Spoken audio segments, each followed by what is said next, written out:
விசச்சாராயம் பருகி உயிரிழந்தவர்களின் குடும்பத்தினரை நேரடியாக சந்தித்து வருகிறார் எதிர்க்கட்சித் தலைவர் எடப்பாடி பழனிசாமி அவர்கள்.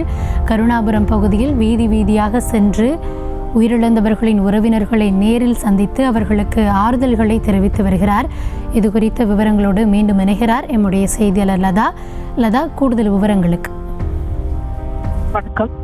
சற்று நேரத்திற்கு முன்பாக எதிர்க்கட்சி தலைவரும் அதிமுக பொதுச் செயலாளருமான எடப்பாடி பழனிசாமி கள்ளக்குறிச்சி மருத்துவமனைக்கு நேரில் வருகை தந்து இங்கே பாக்கெட் சாராயம் அருந்தி உடல்நிலை பாதிக்கப்பட்டு சிகிச்சைக்காக அனுமதிக்கப்பட்டவர் நேரில் சந்தித்து நலம் விசாரித்து உறவினர்களுக்கும் ஆறுதல் கூறியிருந்தார். தற்பொழுது இங்கே இருந்து சிறிது தூரத்தில் இருக்கக்கூடிய அந்த சம்பவம் நடந்த அந்த பாக்கெட் சாராய விற்பனை நடந்த பகுதியான அந்த கருணாபுரம் கிராமத்திற்கு சென்றிருக்கக்கூடிய எதிர்க்கட்சி தலைவர் எடப்பாடி பழனிசாமி அங்கே உயிரிழந்தவர்களினுடைய ஒவ்வொரு வீட்டிற்கும் நேரில் சென்று அங்கே உயிரிழந்தவர்களுக்கு இரங்கல் தெரிவித்து அங்கே பார்த்தோம் என்றால் உறவினர்களை நேரில் சந்தித்து அவர்களுக்கு ஆறுதல் கூறி அவர்களின் மனம் தேற்றி வரக்கூடிய நம்மால் பார்க்க முடிகிறது.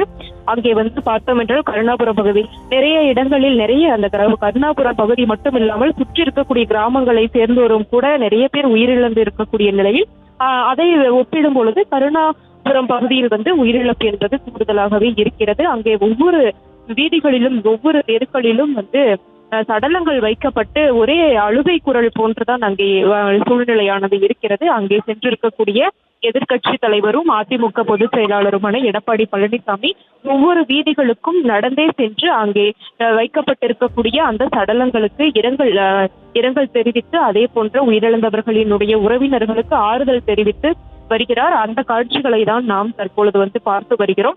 மேலும் பார்த்தோம் என்றால் பல்வேறு விஷயங்களை கூட முன்பு செய்தியாளர் சந்திப்பின் போது பல்வேறு விஷயங்களை கூட அவர் குறிப்பிட்டிருந்தார்.